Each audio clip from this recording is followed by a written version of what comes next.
What the? Hey, who turned off the lights? We're back. Okay, now where was I? Oh yeah, now I remember. We were doing free trips, right? Pre-trip, Diesel, with a P, pre-trip. We were about to go into the details of a pre-trip inspection, which, as you are learning, is an important part of professional driving. The pre-trip inspection starts every trip, whether you're driving over the road or making a local delivery.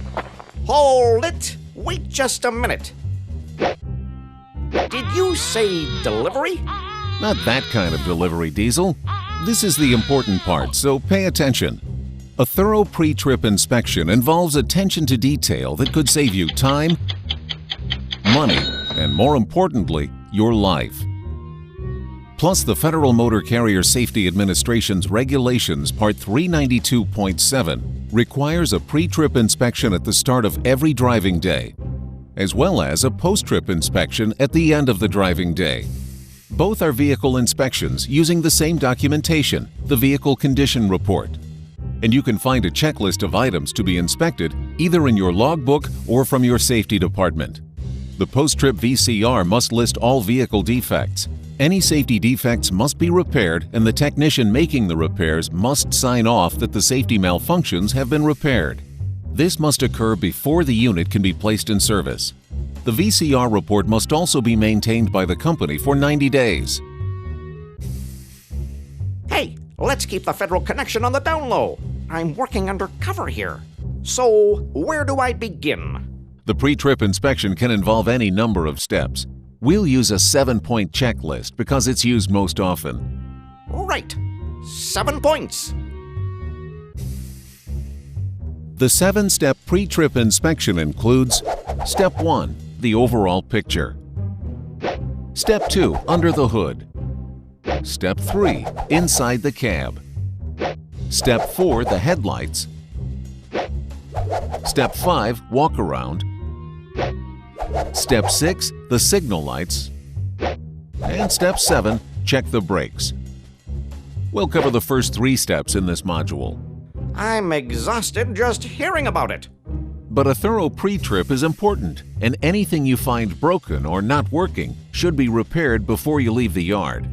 Plus, a good job on the pre-trip will help you get back home safely. You make it sound like it's a matter of life and death. Well, in many ways, it's exactly that, Diesel. So let's get busy with Step 1, the overall picture.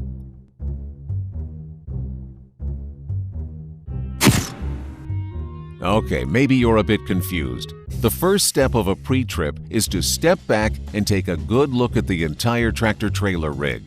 Oh, that kind of picture. My mistake. Just stand back and take a look at the truck. See if the trailer leans right or left because of a shift in the cargo or a broken suspension. Check under the truck for any fluid leaks from oil, coolant, fuel, transmission fluid, or other materials. Look for dragging hoses, missing splash guards, and other problems. You're also looking for anything that might be in your way when you move your vehicle, like poles, signs, or low-hanging branches or power line wires. And I suppose this means writing down what you find. Right. It's the pre-trip inspection report. Let's go on to Step 2, under the hood. Make sure the parking brakes are set. Check all fluid levels. That includes engine oil and windshield washer fluids. Check the electrical system. Wires are in good shape and not cracked or frayed. Check the belts for tightness and excessive wear. Also check out the alternator and look at the water pump for cracks or leaks. Then inspect the cooling system for leaks and worn hoses. Look at the fan blades and make sure the fan is clear of any hanging objects that could interfere with its operation.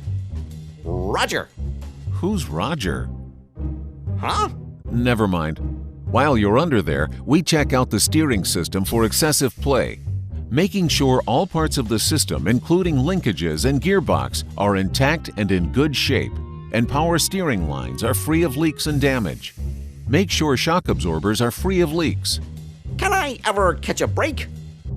Next, we look at the braking system on the front axles for missing parts, damage, and cracks to the shoes and drums.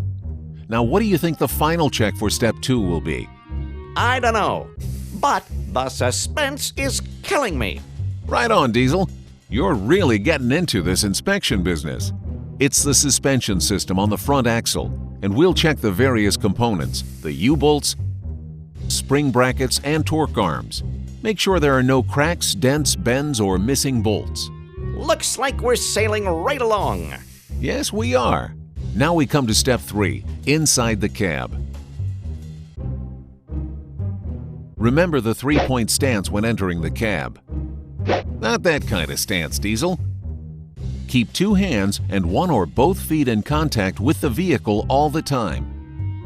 Once you start the engine, check all the engine operating gauges as they build up to their normal readings. Oil pressure. Check. Ammeter. Check. Coolant gradually rising to normal. And check. Circuit warning lights went out right away. And check. All right, Diesel. Once pressure is built up and the air gauges are in normal ranges, you can check all the air devices, including the horn. No, try the truck horn. Now let's look at some other things in the cab.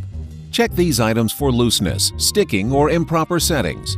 The steering wheel, clutch, accelerator, foot brake, retarder controls if applicable, and inner axle differential lock. Take a look at your mirrors and windshield for cracks and dirt. Don't forget to clean and adjust the side view mirrors too. Check your emergency equipment, such as the emergency triangles and fire extinguisher. Okay, now we can take a break. I've been writing so fast, my hand is asleep. Okay, Diesel, take a break and get some coffee. Then we'll finish inspection steps 4 through 7 in Part 2. Remember, I'm a master of disguise. Yeah, you're good. But is this coffee as good as your disguises?